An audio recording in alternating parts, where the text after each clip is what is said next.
Welcome back to the WCS America Challenger League qualifiers. We're here in Game 2 between Demuslim and KawaiiRice. This is a winner's round 2 match. Demuslim just won round 1. All these matches are best of 3 in a double elimination tournament format.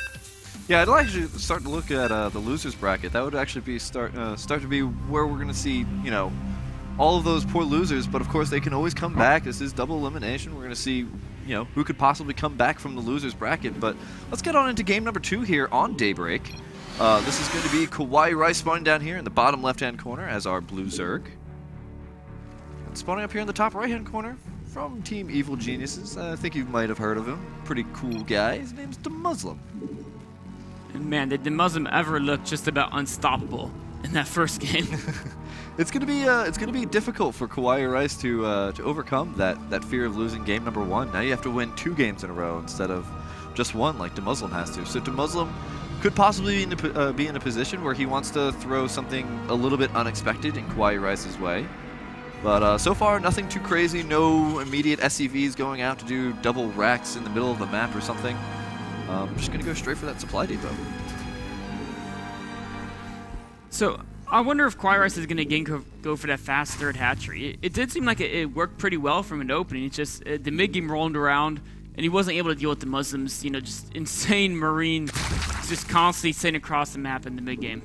Honestly, I think the largest problem that KawaiiRice ran into is that he was just engaging, or Demuslim was forcing the engagements just before all of his upgrades were finishing, time and time again. 2-2 was like 10 seconds away, there was an engagement. The speed banelings was just a couple of seconds away, there was a forced engagement. And it just became so apparent that KawaiiRice was losing so many of his forces just because those upgrades were just a smidgen away, and that could have definitely turned those, not the game around, but at least those battles would be a little bit more favorable, and who knows what could have happened after that. There definitely did seem to be a little bit of confusion in his build. I mean, he got a very fast lair, but then it didn't actually get any lair constructions for about 2 minutes until after it finished. His Evo chambers were kind of on the late side as well. So I think that's kind of the reflection. Just he's really, you know, a little bit new to some elements of Zerg, right? He was very, very capable of holding up the Reaper Rats because he's so used to playing that from the Terran side. But with some of the Zerg build orders and the intricacies of the exact timings, that can be a little bit tricky. Yeah, so we're going to have to see what KawaiiRice is up to. I mean, he's got the spawning pool now coming down, and he's not going for any immediate gases once again. So maybe we're going to see that third base come right back out again. I would think so. He has a drone heading there right now, making great use of his scouting drone here. You know, after it's done scouting, it's sending right to that third base to go ahead and build that hatchery. Oh, wow. That is incredibly good use of those units. That's one of those important things about Starcraft. You have to make sure that all of your units are doing something useful. Otherwise, you know, if you're just going to do one thing with it and then forget about it, then it's going to be a bit of an issue. They tried to help that out a little bit with lower level players by hitting the F2 button, so now you don't lose track of your army members. Here comes that Reaper doing a little bit of harassment. Once again, KawaiiRice doing very, very nice, pulling those drones back there, but unfortunately he keeps throwing them into a pile, and they're not actually mining right now. Oh, Tim, you can see how Demuslim's afraid to go into that mineral line, knowing what happened last time. But the damage keeps adding up. One drone goes down, the second one. And he's denying so much mining time here. Oh, here comes the Zergling. 3 drones is really huge this early in the game, and the second Reaper here as well. KawaiiRice has got to find a way to stabilize. Yeah, and now the second Reaper's here. You can just keep bouncing them back and forth, making the priority target the other one that's not hurt. Here comes the Queen, gonna pick off a little bit of the damage here on those Reapers. Those Reapers are perfectly fine. They can back up and just regenerate once again. So what's the Demuslim doing behind this? Once again, we have the reactor and the factory coming out here. We're gonna probably see yet again those 2 Widow Mines are gonna come right back into the face of KawaiiRice's natural. KawaiiRice positioning the 1 Queen on the high ground to make sure the Reapers can't jump up there. Actually, some Zerglings now guarding the high ground while both Queens move down and take the low ground. It's Demuslim gonna try to risk jumping up. Oh, he is. He gets up on a nice little ledge right there, and one of the Zerglings looks like it's going to go down. Yes, one Zergling does fall. He moves back into a very defensive position so he can easily escape, and it looks like that's exactly what he's going to do once those Queens enter the battle. He did not want to commit to running into the main, knowing there's a chance he could have gotten stuck there and taken out. Keeping the Reapers alive is extremely important because the Reapers on this close to your opponent keeps your opponent at bay, and when your opponent's back on his side of the map, he can do things like Demuslim's doing. Take that third command center right at the third base. upgraded Or put a bunker at the third base of KawaiiRice. That works too. If that gets up, it's going to be a little bit annoying to deal with. Now, I mean, you know, once again, the Reapers don't have their satchel charges anymore, or, yeah, I think it was satchel charges, so he wouldn't be able to take out the hatchery very, very easily. But it's still going to be, it takes out the SCV, so now the bunker's not going to finish. The one Reaper down to a fraction of health, but he is able to get away. Now the Reapers are starting to become, we're starting to get to the point where the Reapers are a little bit less effective. They're now just kind of really good scouting units. But the important thing here is, actually going to catch an Overlord, yeah, with those Widow Mines. What do you do if you know Overlord? You see the Widow Mines going there, and the splash damage killed the little robot guy. Aw, the poor little Automaton 2000. Yeah. My favorite critter, by far. But here he comes, now able to pressure the third. There is a Spine Crawler just about to finish up. Before then, he's going to get a couple of drone kills, though, and backs up as the Reaper takes the damage, not the Hellion. So the Reaper will be able to regenerate that. Hellions obviously cannot regenerate unless they have a medevac and they're a Hellbat. 4 SCVs. Oh, one Reaper still staying alive. Widow Mines! Widow Mines do get some great connects there. Takes out one of the Queens. And Demuslim in just one of these incredible pressure situations yet again. The Widow Mines don't look like they're going to be going down anytime soon. I don't even think there's a Spore Crawler on the way, and Lair is barely just getting started.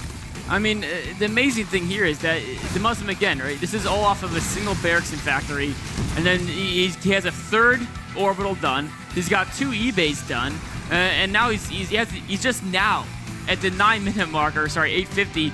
Just now starting to add in extra production facilities. That's how confident he is that his harassing keep the Zerg on his side of the map for this long. He even built the third base at the third base position. He didn't even want to float it over. He said, you know what? I know last time this pressure kept him stuck in his base. I'm going to do it yet again, but this time I don't even have to worry about floating that CC over there.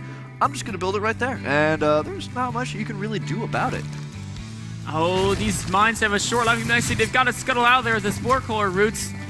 Oh, but the mines have recharged now, so if they do burrow once again, they can take out some of these roaches, and here it goes. The one hit takes out one of the roaches, does a little bit of damage. A transfuse does go down. That's going to deny inject larva there. Things are not looking good for KawaiiRice. He's down in supply against an opponent who hasn't even completed all their production structures, really. I mean, Demuslim's really just been focusing on expansions and upgrades. The fact that he's up in supply at this point does not bode well for KawaiiRice. Oh man, this is going to be a difficult battle once again, isn't it? This time he's actually getting glue or Constitution. And a range upgrade. And a range upgrade. So it looks like we actually might be going on to Roach Hydra. I don't disagree with that on this map. As long as he's able to, figure out a way to deal with those drops, Roach Hydra on this map would be pretty good, because then he can get into these engagements on these single lanes and pretty much confidently beat most MMM armies. The difficulty is those drops. He has to worry about those drops, and he has to bring his forces all together whenever he deals with them. He's also going to be behind in upgrades, which is going to be very, very difficult against the Marines. Ideally, he's going to engage right when he hits equal upgrades and not when he's behind by a set. But Demuslim, again, the one thing, he did forget his armory for about a minute. So his 2-2 isn't quite as fast. It's not going to be that far ahead of KawaiiRice's, which is kind of KawaiiRice's one saving grace here.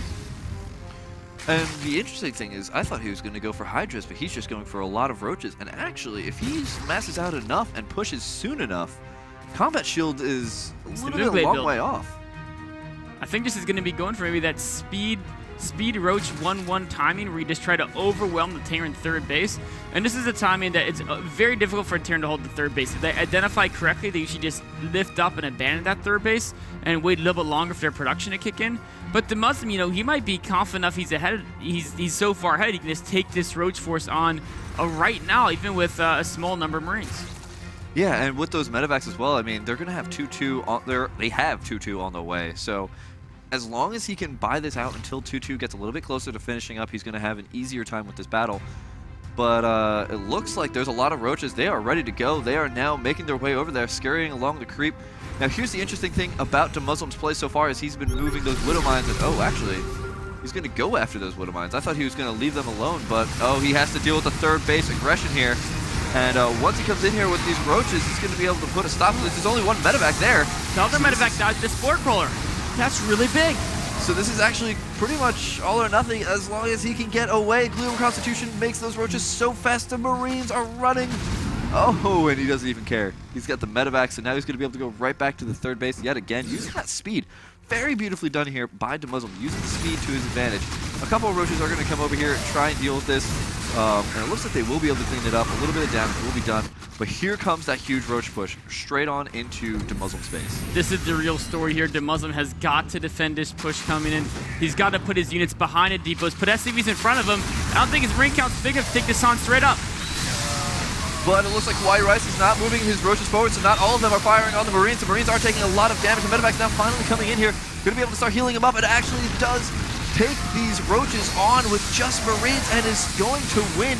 All of those SCVs did get destroyed. 25 workers killed here for KawaiiRice. But if he loses this roach army, he's going to lose map control. He's going to lose so much of his army. He's going to lose so much of an investment. I mean, this is pretty much over for KawaiiRice. He had to do significant damage with that push. The SCV pool was brilliant by Demuslim. Without those SCV pools, the Marines probably would have gone down, but Demuslim, realizing all he had to do was defend that one push, well worth it to lose those SCVs to keep the Marines alive. I mean, he could throw 2 medevacs in every single direction, 2 if by land, 2 if by sea. It doesn't even matter. He's going to be able to overwhelm KawaiiRice just about everywhere. Now here comes those roaches. They're going to try and defend the third base. Maybe now they don't even know where to go anymore. There's, of course, because there's a drop in the main. 16 Marines there, and there's no force in the third. KawaiiRice is struggling to find units to defend all these zones.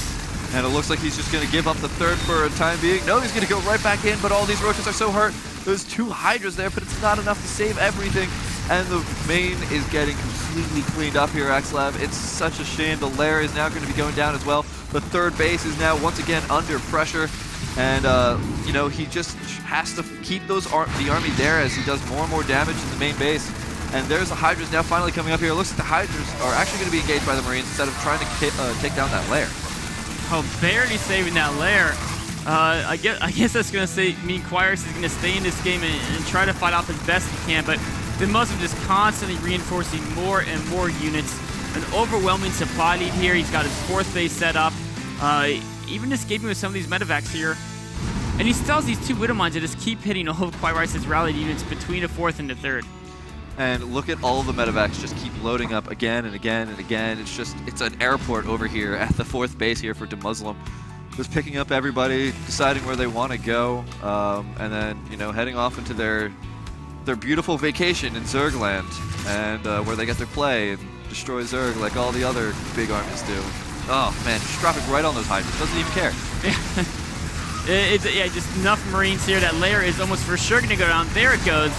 And KawaiiRice now, the deal with when we're going Roach Hydra, if the Terran maxes out with Bio, you're going to lose, because Bio is more efficient for supply and for cost for Roach Hydra. But normally, by the time the Bio maxes out, you have Infested Vipers. Without the lair, KawaiiRice couldn't make that happen. And that was a quick game, well actually not a quick game, but that was a decisive game number 2 here by Demuslim, and Demuslim is going to proceed 2-0 over KawaiiRice. Very, very well played by Demuslim. He looked in such control in both those games. No, he's not in control, he's Demuslim. Oh, I keep mixing up the EG players. Those EG guys, man, yeah. they're just... You know, they're all so good. They're all so good, and sometimes it's confusing. But he was just dominant in both these games, proving that everyone's saying he's improved so much. He's a contender to do extremely well in WCS America. They're all right. This guy's on fire right now. And the next game is going to be with Jadon, and that's, of course, one of my favorite players to watch. I don't know if you saw last time I was casting on MLG. I couldn't shut up about Jadon. So we're going to be getting on into the next game shortly after our commercial break here.